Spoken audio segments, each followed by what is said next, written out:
My husband demanded a DNA test to deny the baby was his. He was having an affair and planning to take control of my father's company. When I married Ryan, I thought we were building a dream together. I saw him as my partner, my confidant, the man I would grow old with. We planned everything together, our future, our family, our shared aspirations. So when he demanded a DNA test for our daughter, Lily, I felt the foundation of my life collapse beneath me. It wasn't just the words he said. It was the implications, the doubt, the accusation. But even then, I didn't fully grasp the depth of his betrayal. Things had started to change during my pregnancy, though I brushed it off at the time.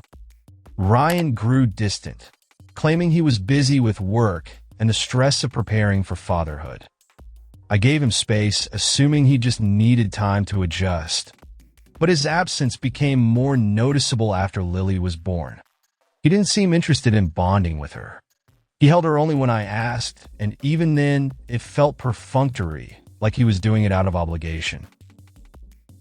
I told myself he just needed time.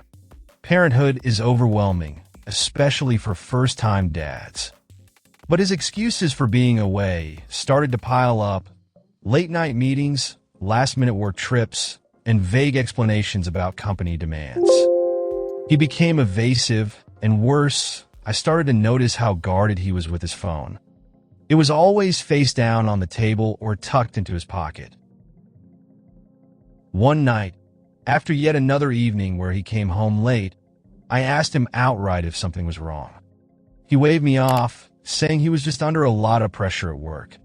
His tone was sharp, almost annoyed, and I felt the distance between us growing wider. Still, I convinced myself it was just a rough patch.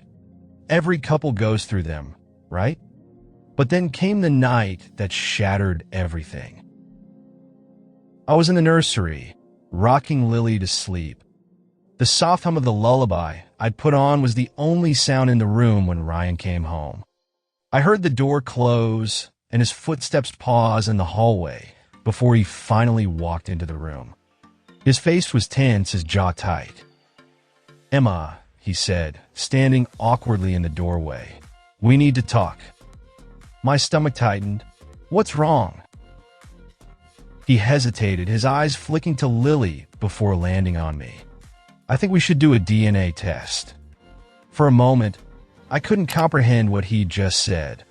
"A DNA test?" "Yes," he said, his voice calm but detached.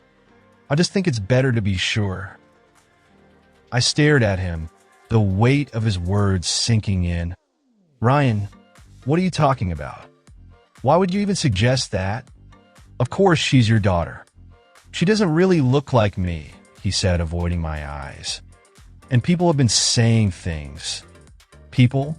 I asked, my voice rising. "What people? Who's been saying things about our family?" He didn't answer, and his silence felt like a slap in the face. "That's it, isn't it?" I said, my voice trembling. "This isn't about Lily. This is about you. You don't trust me." "It's not like that," he said quickly. "It's just for peace of mind." I felt tears welling up, but I refused to let them fall. "Peace of mind?" I echoed bitterly. "You're accusing me of cheating, Ryan. You're questioning my integrity, my love, everything we've built together. And for what? Because of something someone said?" He ran a hand through his hair, looking frustrated. "Emma, I'm not accusing you. I just need to know for sure." His words cut deeper than any argument we'd ever had. "Fine," I said coldly. "Let's do the test. But know this, the damage is already done. You've shown me exactly how little you think of me." The following days were excruciating. Ryan and I barely spoke. When we did, it was strained and awkward, as if we were strangers navigating an unspoken conflict. I tried to focus on Lily, pouring my love and attention into her. But every time I looked at her, I felt a pang of sadness knowing that her father doubted her. But something else was gnawing at me. Ryan's behavior didn't just feel distant, it felt calculated. I started noticing the way he spoke about my father and the family business with a sense of entitlement. My father, a successful businessman, had always been supportive of Ryan. He gave him a position in the company when we got married, even mentoring him to take on more responsibilities. Lately, though, Ryan had been talking about the company as if it were already his. He spoke in terms of when I'm in charge and made comments about modernizing leadership. At first, I thought he was just ambitious, but combined with his behavior, it started to feel like something more sinister. One afternoon, while Ryan was at work, I decided to trust my instincts. I opened his laptop, praying I was wrong, but knowing I wouldn't be able to rest until I knew the truth. What I found shattered me. There were emails between Ryan and a woman named Claire. The messages were flirtatious and personal, filled with inside jokes, photos, and plans to meet. They'd been seeing each other for months, likely since before Lily was born. But that wasn't all. Buried among the emails was a thread between Ryan and a lawyer. They were discussing ways to secure control of my father's company. Ryan had been scheming behind my back, positioning himself as the successor while undermining my father's leadership. It all made sense.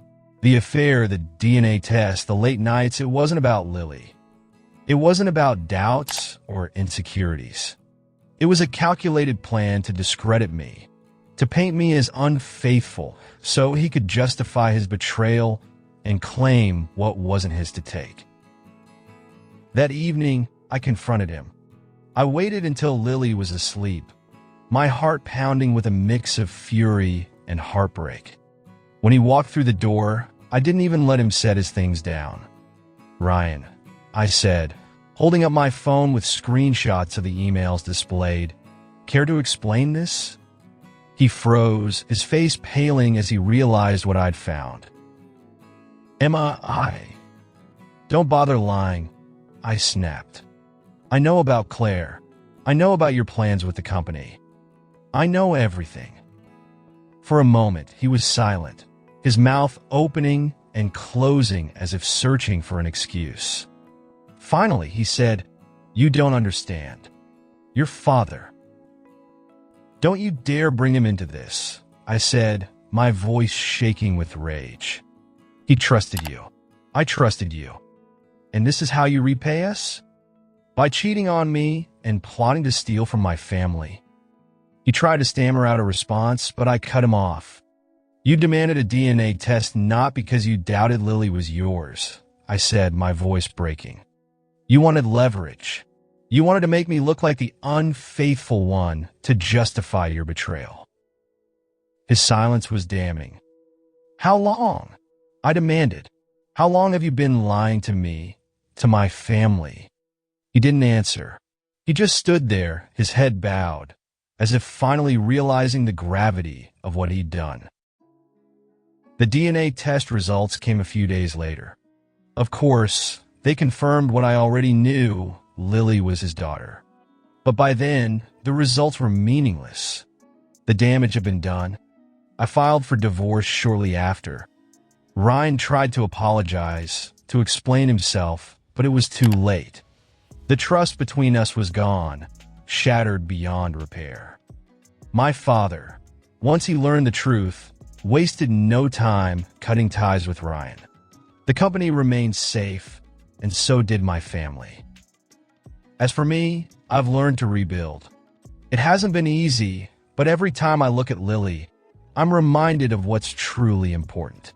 She's my strength, my light in the darkest moments. Ryan may have tried to destroy us, but he failed. Because in the end, the truth always comes out. If you enjoy our channel, we'd love to invite you to become a member.